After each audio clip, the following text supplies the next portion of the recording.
Hey, welcome to another chat. Today we're going to go through boundaries. And the reason we're going through boundaries today is that it is now the holiday season. I think a lot of people have their boundaries being crossed during this time of year constantly. Mainly because I often say that boundaries when the holiday season, we get a chance to take a step back and be around family.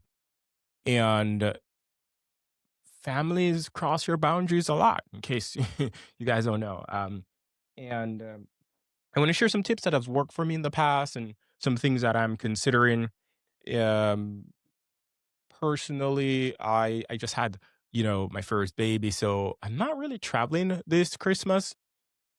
And my wife, yeah, we're not really traveling. Baby's young, so usually people come to us. So we'll have some friends. And luckily, I don't know, or depending on how you think about it, our families in Jamaica, so it would be a trek for them to get here. So I've thought about it, right? Like I came to America when I was 18. I moved to different cities. Then I would like to say that there have been times when I've allowed my boundaries to be crossed knowingly, or when I've been invited to certain places. It doesn't feel great, right? Like no one enjoys when our boundaries are being crossed. So I said I'm going to share a little bit about how I've thought through stuff, and hopefully this you can take something away from this, and hopefully by the end of this chat you'll be able to have a better idea of like how to handle your boundaries. One of the things I often say is that I have it here: boundaries are a set of personal limits that each of us has as a result of who we are and or life experiences so far. Boundaries don't need to be justified or explained. They are not, and most often times they're not supposed to be logical. They just are. I think a lot of people miss this part of it, where they think that they have to justify or it needs to be some logical thing. It's just who you are, right? I often go on to say that knowing your boundaries is an imperfect process. Your boundaries are not fixed, and they can be changed, right? Something that was a boundary 3 years ago may not be a boundary this year, and then something might be a boundary for one person that may not be a boundary for others. I will say though that keeping your boundaries is an essential to what we call fulfillment, um, and it helps you to prevent like resentment. It says when you know and are sharing your boundaries, this kind of creates a situation where people can trust that you will take good care of yourself. I often think this is one of the things that we miss. Or one of the things I've learned early on with my wife is that we were both able to share our boundaries and share how we were feeling about things to get to a place where I could trust that she was grown and she could take care of herself, and she could trust that I was grown and that I could take care of myself. And as a result, we're where we are today. I think a lot of people they lose they I think a lot of people don't have that trust. I think a lot of people, when you continually have your boundaries being crossed, it's not a place where people continually trust you that like, okay, I can trust that this person knows where their boundaries are. And if you start to think about it, right, like if every time you say this is the line and you have people cross that line, they'll lose respect for you. And so this is one way of showing and like deep self-respect and showing people how you want to be treated. Um, and let's pull on that a little bit more because we want to talk about resentment. Usually, what happens is, when you allow your boundaries to be crossed over and over, you will build resentment and distance from those who you are closest to. Resentment is one of the major killers of relationships. We know that at work, and obviously in personal life. So if you allow it to build for too long, you know, this is where there will be always be a breakdown of connection.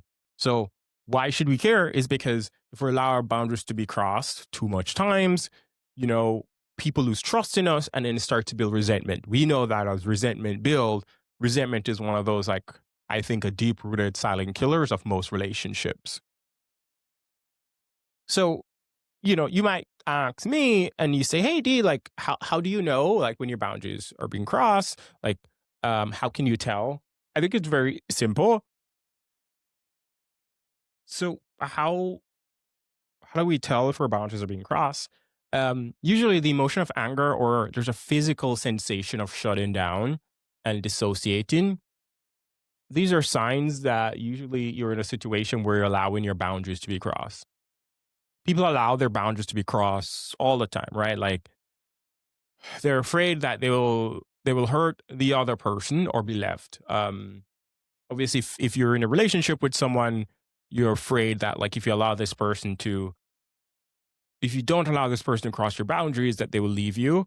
And obviously, in a family scenario where you're if you can't like fire or leave family, but you are afraid of hurting their feelings, right? So you allow that cousin to call you by a certain name along the way. It's unfortunately though, like trying to avoid loss or hurt, right, by allowing your boundaries to be crossed, kills openness and creativity, not just at work and relationships, um, which leads to more loss and hurt in the long run. So you thinking like, oh, it's okay now. I think in the long run, like it leads more resentment along the way. I like to say it's like it's your personal responsibility to pay attention to your boundaries and to care for them by communicating them when necessary. Unfortunately, no one's going to do it for you, and so this is on you. And it says no one else can know your boundaries but you, right? So if you expect others to track them and protect them, you will experience disappointment, and it will be difficult to have a healthy working relationship. So it is on you to continue to reinforce and to share your boundaries with others. Here's how I like to think about it. Offering boundaries are a gift. Usually, when people share their boundaries, they feel like they're being selfish or they will hurt someone. And this is because of these fears. They don't share their boundaries clearly.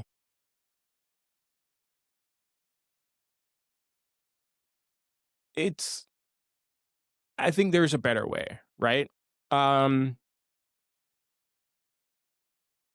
Usually when we talk about like sharing boundaries, doing it in a loving way, you want to make sure that you're thinking about like disappointment of someone will be disappointed when you share your boundaries.